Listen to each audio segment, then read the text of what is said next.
And welcome to my channel. आज की video मेरे लिए काफ़ी ज़्यादा स्पेशल है क्योंकि मेरे पापा इस वीडियो का पार्ट होने वाले हैं। पापा से हेलो। हेलो। और आज की वीडियो के अंदर मैं अपने पापा के साथ में बात करने वाली हूँ उस टॉपिक के बारे में जिसको लेके मेरे और मेरे पापा के बीच में पिछले 4 से 5 सालों के अंदर कई बार अलग अलग लेयर्स के अंदर बातें हुई थी। तो मेरा जो मॉडलिंग का करियर शुरू जब मैंने किया था तब पापा को उसके बारे में नहीं पता था। पापा आपको पता था क्या मैंने कब से मॉडलिंग करना चालू किया? नहीं पता था। पापा को कोई आइडिया नहीं था। और पापा को आपको कैसे पता लगा कि मैं मॉडलिंग कर रही हूँ? जब वो लोगों ने बताई, तेरी वीडियो बताई, तो उस समय पता चला कि तू मॉडलिंग वगैरह कर रही है। तो आपको जब पता लगा था लोगों से कि मैं मॉडलिंग कर रही हूँ तो आपको कैसा लगा था? मुझे बहुत गलत लगा। आपको गलत क्यों लगा था? गलत इसलिए लगा कि लोग भी इसमें फुल कपड़े में, और लोग कहते हैं कि इस रास्ते में जाएंगे तो आपको बहुत सारे स्ट्रगल करने पड़ते हैं, बहुत गंदी हरकतें होती है इसके अंदर। इस वजह से मुझे लगा कि नहीं, इसमें नहीं जाना चाहिए। और हमारा समाज है वो भी इसको एफर्ट नहीं कर पाता है, इस वजह से मुझे बुरा लगा।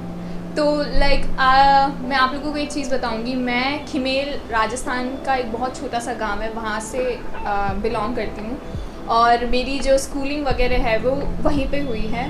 और जब मैंने 12th स्टैंडर्ड क्रॉस कर लिया था उसके बाद में मेरी सिर्फ एक ही ज़िद थी कि मुझे राजस्थान में नहीं रहना है। और मैं पढ़ाई को लेके हमेशा से काफ़ी ज़्यादा इंथुजियास्टिक रही थी और मैं काफ़ी ज़्यादा एक्टिव थी पढ़ाई को लेके, और मैं काफ़ी अच्छी भी थी पढ़ाई को लेके। तो मुझे ये पता था कि अगर क्योंकि पापा टीचर हैं तो पापा ने हमेशा पढ़ाई को काफ़ी सपोर्ट किया है और उन्होंने कभी भी ऐसे लड़का लड़की वाला जो चीज़ राजस्थान में होता है उसमें कभी उस तरीके से मुझे ग्रो अप नहीं किया। तो जब मैंने उनको कहा कि मुझे बाहर जाके पढ़ना है तो पापा ने उसको काफ़ी सपोर्टिवली लिया और तब मैं एक शहर में आई थी।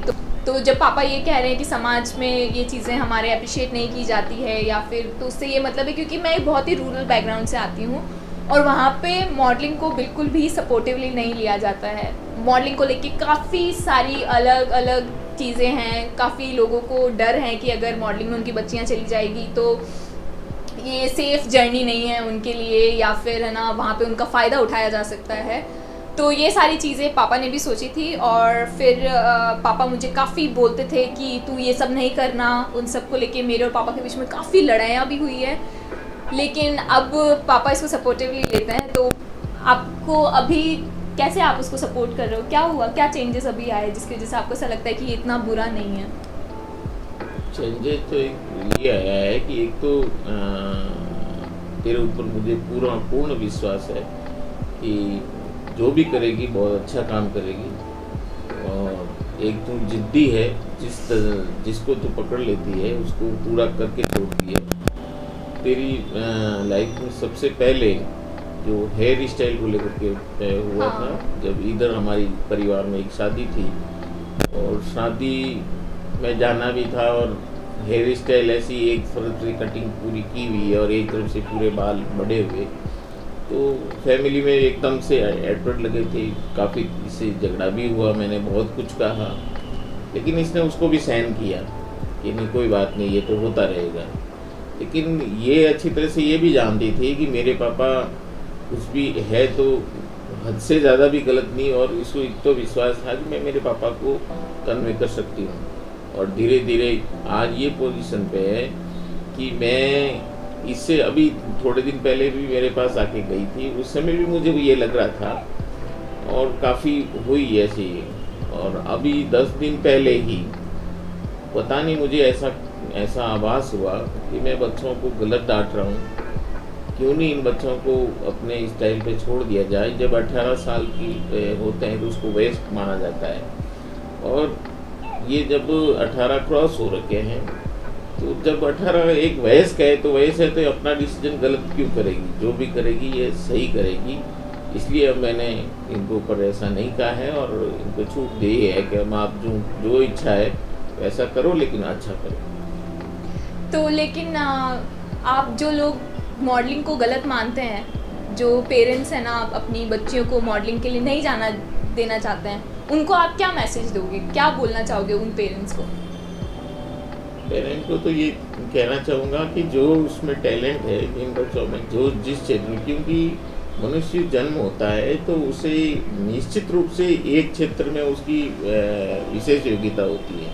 मैं ऑल पेरेंट्स को भी ये मैसेज देना चाहूँगा कि आपको कभी भी, हाँ ज़रूर आप उन बच्चों पे वॉच रखो कि वो बच्चे क्या कर रहे हैं, लेकिन इनको जो उसका रुचि है उस रुचि के अनुसार उन बच्चों को जाना भी चाहिए। तो अभी आपको ऐसा लग रहा है कि है ना, अभी जैसे टाइम चेंज हो रहा है तो जो मतलब बच्चों के लिए सेफ करियर क्या इंजीनियर बनना या डॉक्टर बनना या यही है, या बच्चे की जो रुचि है वो उसके काम को करने देना चाहिए क्योंकि उसके अंदर भी वो सफलता मिल सकती है?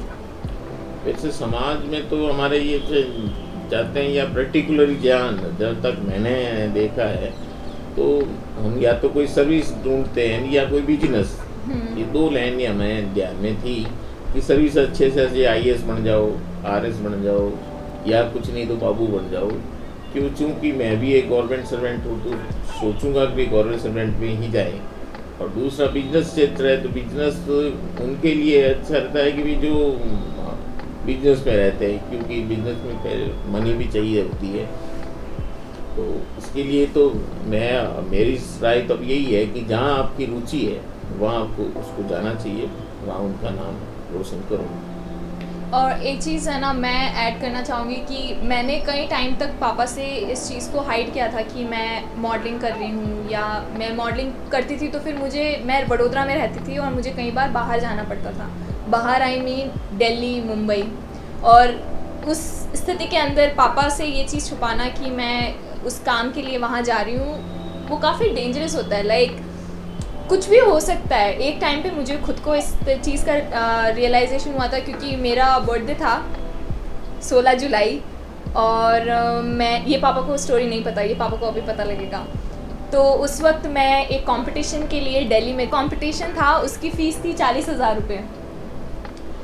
उसके अगर अब तुम्हें आगे पार्ट लेके जाना हो तो मेरे पास 40,000 रुपये नहीं थे। मेरे पास क्यों नहीं थे? क्योंकि मुझे पता था कि अगर मैं पापा को बोलूँगी कि 40,000 रुपये मुझे मॉडलिंग से रिलेटेड किसी चीज़ के लिए चाहिए तो पापा उसके लिए मना बोलेंगे मुझे। ये चीज़ मुझे मालूम थी, लेकिन मुझे कंपटीशन करना था।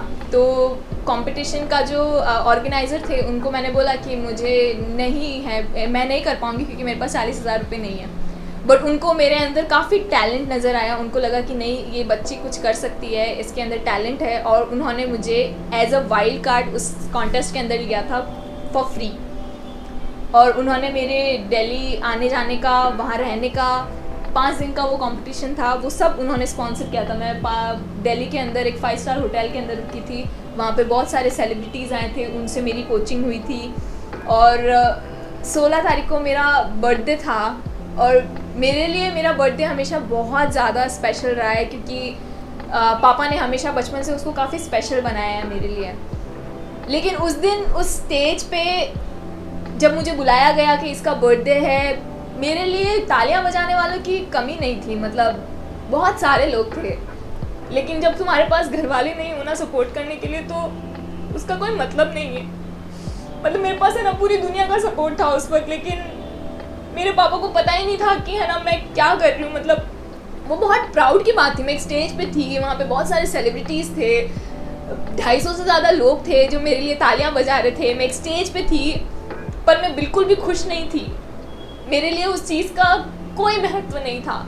और उस दिन मुझे समझ में आया कि जब तुम खुश हो तुम्हारी ज़िंदगी के अंदर, और जब तुम किसी चीज़ को अचीव कर रहे हो ना, तो तुम्हारे पास तुम्हारे अपने ताली बजाने के लिए नहीं है ना, तो उस चीज़ का कोई मतलब नहीं है। और उससे बड़ी बात भी ये थी कि जब मेरा लास्ट दिन था दिल्ली के अंदर और मेरा कंपटीशन ख़त्म हो चुका था, और मैंने दिल्ली के अंदर उस टाइम पे रात को 10 बज चुके थे और बहुत ज़्यादा ट्रैफिक था, और मेरी जो ट्रेन बुक थी वो न्यू दिल्ली में थी और मैं शायद नोएडा उस साइड थी, और मेरे पास बहुत कम टाइम स्लॉट था ट्रेन तक जाने के लिए। और मैंने कैब बुक किया, और मैं जब कैब में बैठी हुई थी, मैं पूरे कंपटीशन जो 5 दिन का था उससे ज़्यादा इतनी ज़्यादा एग्जॉस्ट हो चुकी थी कि कैब में बैठते ही मुझे है ना चक्कर आने लग गए थे, और मुझे है ना मुझे ऐसा लगा कि मैं अब शायद बेहोश हो जाऊंगी कैब के अंदर, और मेरा फ़ोन स्विच ऑफ होने वाला था, और मुझे कुछ समझ में नहीं आ रहा था कि मैं क्या करूँ। और मैंने जैसे तैसे अपनी बहन को फ़ोन लगाया, मैंने उसको बोला कि जिया मेरी तबीयत शायद ख़राब हो रही है, मुझे समझ में नहीं आ रहा मैं क्या करूं, और शायद से ट्रेन भी छूट जाएगी, और अगर मेरी ट्रेन छूट जाती है तो मैं दिल्ली में कहाँ जाऊंगी। मैं बच्ची थी, मुझे पता ही नहीं लग रहा था कि भाई मैं कैब कुछ और होटल वगैरह बुक कर सकती हूँ, पर मेरे पास उस टाइम पे पैसों की भी थोड़ी कमी थी, क्योंकि अगेन मैं घर से इस बारे में बिल्कुल बात नहीं कर सकती थी, क्योंकि अगर मैं बात करूँगी तो पापा गुस्सा होंगे, या मेरे को वो सारी चीज़ों का डर था। और मैं बस लकी थी कि मेरा कैब ड्राइवर अच्छा था, उसने मेरी मदद की, उसने मेरे लिए गाड़ी रोकी, पानी लेके आया, और फिर मुझे उसने ट्रेन में तक सामान उठा के मुझे ट्रेन में बिठाया। और उस दिन मैंने डिसाइड कर लिया कि अगर मेरे को कुछ हो जाएगा तो मतलब मेरे पापा को किसी और से पता लगेगा कि भाई वो इस तरीके का करने गई, और फिर है ना शायद मैं उन और सारे बच्चों के लिए भी इस चीज़ का रास्ता बंद कर दूंगी कि मतलब है ना मेरे पापा ने मुझे वडोदरा भेजा पढ़ने के लिए, मेरा मेन मोटो पढ़ना होना चाहिए, ना कि कुछ किसी और डिस्ट्रैक्शन से भरी हुई चीज़ों को करना। दो वो मेरा पैशन है, मेरी अलग उसको लेके सोच थी, बट तुम जो भी कर रहे हो तुम्हारे पेरेंट्स को पता होना चाहिए, क्योंकि लाइफ बहुत अनएक्सपेक्टेड होती है, उसके अंदर कुछ भी हो सकता है। मैं छोटी थी, मुझे पता नहीं लगा कि मैं अपने पापा से बात करके उस चीज़ को लेके उनको कन्विंस कर सकती हूँ, या एक टाइम के बाद में ना वो मतलब उस रिलेशन पे आप ला सकते हो अपने पेरेंट्स को, क्योंकि तुम्हारे पेरेंट्स भी तुमसे प्यार करते हैं, तुम्हारे लिए कुछ अच्छा वो सोच रहे हैं। तो पेरेंट्स को लेके इतना रिजिड हमें भी नहीं होना चाहिए एज अ किड, क्योंकि लाइफ में आप कुछ भी कर रहे हो आपके पापा मम्मी को पता होना चाहिए कि आप कहाँ हैं और आप सेफ़ हैं या नहीं, क्योंकि अगर किसी बाहर वाले को इस चीज़ का पता लग जाए तो वो उस चीज़ का फ़ायदा ज़रूर उठा सकते हैं। तो तब मैंने डिसाइड किया था कि बेहतर यही रहेगा कि मैं आपको बताऊं कि मैं क्या कर रही हूँ, और मैं अगर कहीं बाहर ट्रैवल कर रही हूँ तो आपको स्पेशली पता हो कि मैं कहाँ हूँ, for my own safety and all the things. So yeah. आपको ये कहानी सुन के कैसा लगा? क्योंकि आपको इसके बारे में कोई आइडिया नहीं था कि मैं ऐसा कुछ क्या, लेकिन वास्तव में ऐसा कदम नहीं उठाना चाहिए, ये बहुत ही गलत कदम था। चाहे आपको फ्री में कुछ भी हो हाँ। तो ठीक है, तुम्हारा लग था और उसकी बर्थडे था मेरे ख्याल से, और वो ईश्वर तुझे जहाँ भी जा रहा है तभी तक कोई अदृश्य अपनी शक्ति है। इसलिए मैं बार बार तेरे को ये कहता हूँ कि ईश्वर के प्रति अपनी आस्था रखनी चाहिए। अभी तेरे लिए पेरेंट्स है, वो ही सब कुछ है, इसलिए तू भगवान की तरह मान रही है, तो तेरे को ऐसा कैसा ईश्वर में आस्था रखो ताकि वो निश्चित रूप से आपकी सेवा वो रक्षा करेगी।